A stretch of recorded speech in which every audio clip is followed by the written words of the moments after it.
Hi everybody, this is the Baseball Head, the amazing, spectacular, terrific, the great one, the People's Champion.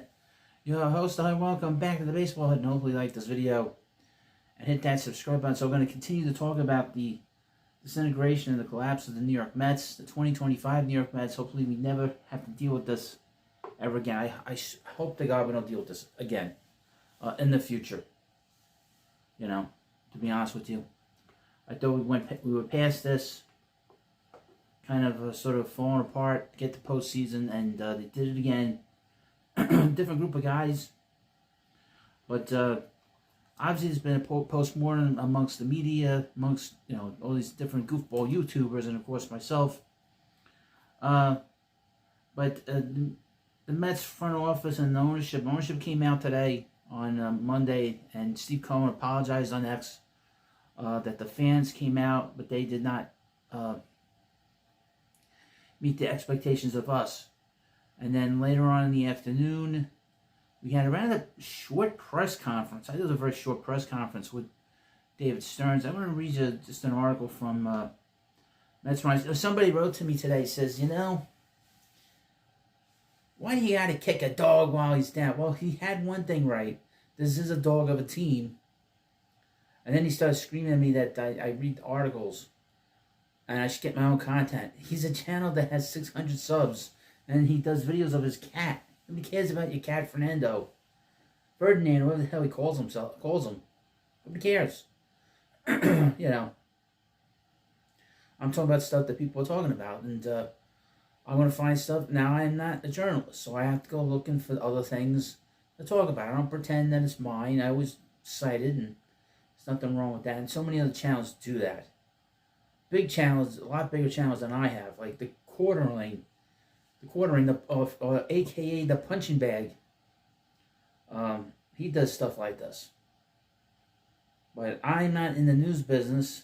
I'm not, which is really a license to lie.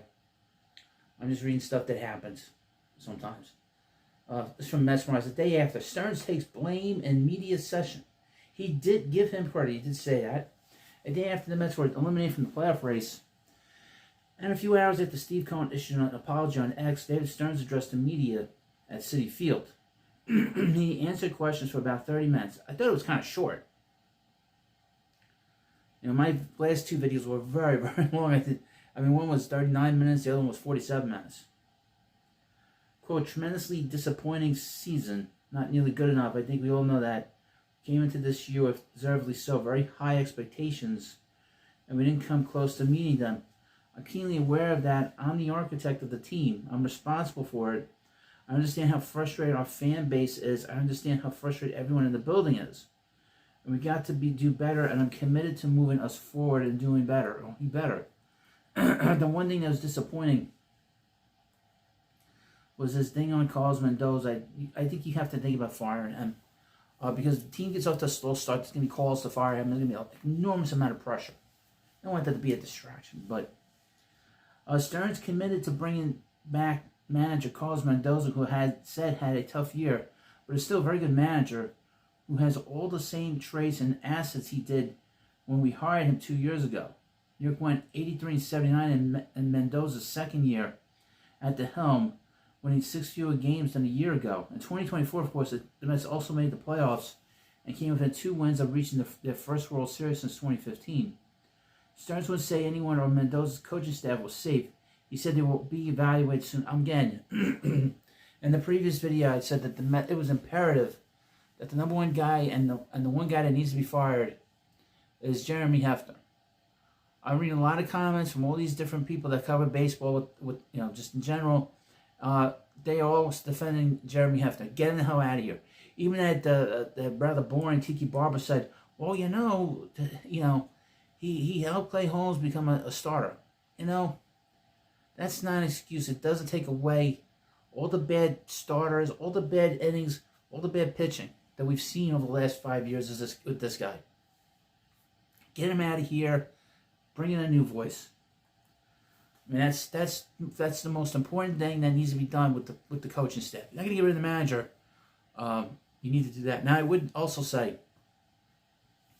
Evan Roberts suggests a couple guys the Mets coaching staff, which I thought was interesting.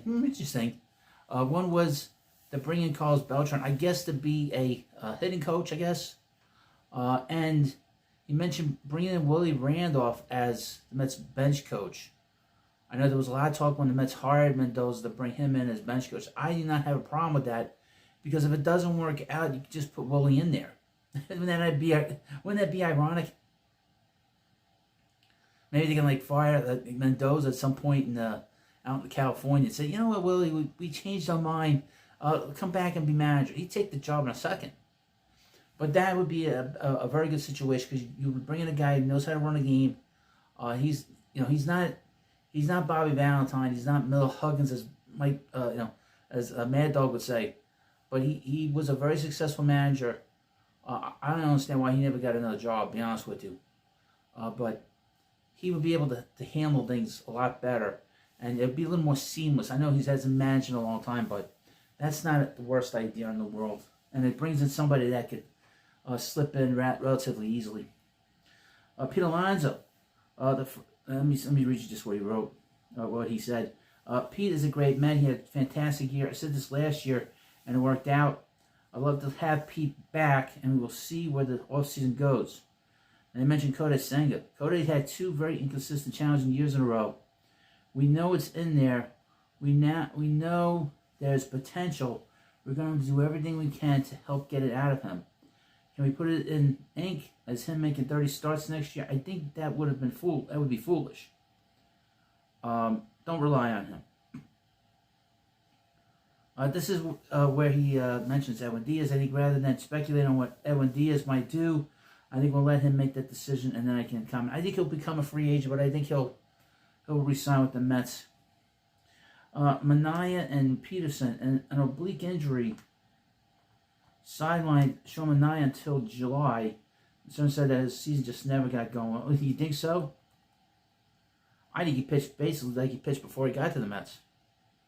David Peterson, I gotta get into this thing. Peterson just ran out of gas, and I would say he's a free agent after next year. I would think about shopping him a little bit. He's been here a long time too. I would think about it. Where did things go wrong? Well, it's funny you should ask. Stearns said the defense wasn't good enough, and that certainly contributed to our pitching challenges. He blames himself for not being more proactive and adding depth where the team was hit with injuries. Only Francisco Lindor posted an OAA outs above average above 5 at 5. Brett Beatty, Luis Angel Acuna, Jeff McNeil, Tyrone Taylor, and Ryan Mauricio joined Lindor as the only players at 25 to post a positive OAA. The Mets have a lot of glut here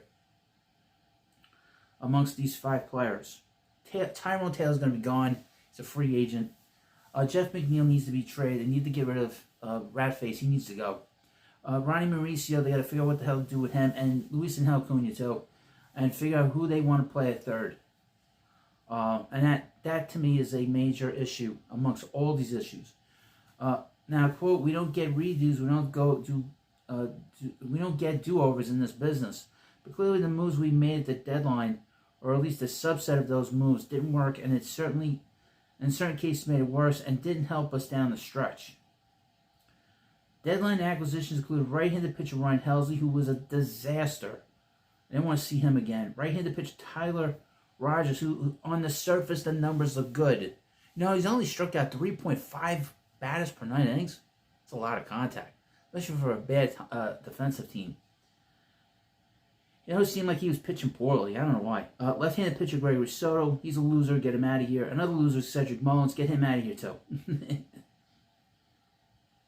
Was there a lack of leadership? Well, I think there was, according to Juan Soto. He said that Starlin Marte was the leader on this team.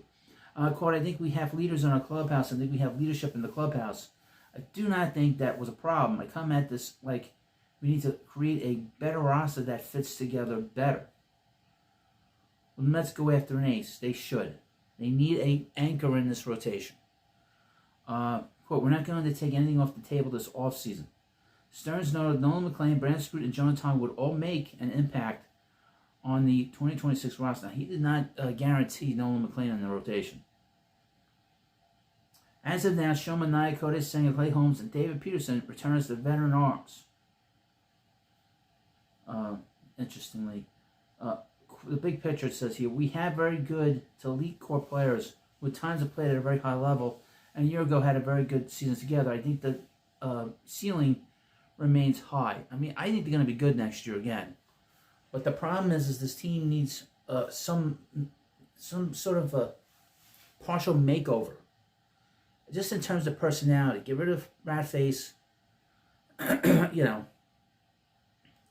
figure out what you want to do with Pete Alonso. Figure out what you want to do with Lindor and Nimmo. Do you trade them? Do you shop them around a little bit? See what kind of players you can get for them. If you can't get anything for them, just hold on to them.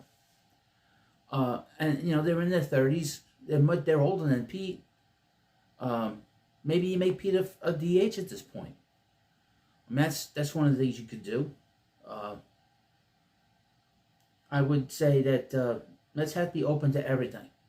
But one of the things I feel they need to bring in here, no matter what, going forward, is a veteran pitcher that they can anchor into this rotation. A guy he's going to pitch every fifth day. In injuries these days, you never know. But they need a guy that's going to go in the rotation. He's going to pitch every 5 days, and that's it. They didn't have that this year. So when you don't have an ace and you rely on young guys like McLean and Sproat and Jonathan, it's unfair. In 2016, the Mets had Noah Syndergaard as their ace when they lost, DeGrom and lost Matt Harvey the last 2-3 months. And even though they brought in Seth Lugo, who was a young player, and Robert Gazelman, they had that anchor at the top of the rotation. A guy you know is going to pitch well, is going to win a game. These guys, this team doesn't have that. But they also have to change the personality of this everyday lineup. And they have to bring in better players for this bench. This bench was terrible. You can't rely on young guys to be bench players. It's not fair to them. Well, you let me know what you think about this video. And, of course, I will have videos regularly now. Since there's no damn season. God damn it. Shit. There's no season now. Season's over. I'll have regular videos here. And, of course, send me super thanks. And if I'm doing a premiere, send me a super chat. I might be working during those kind of videos. I might not be working. But those videos will be coming up. This video will be on around 11 o'clock. I don't know what the length is. The length will change. The video on Monday was 47 minutes.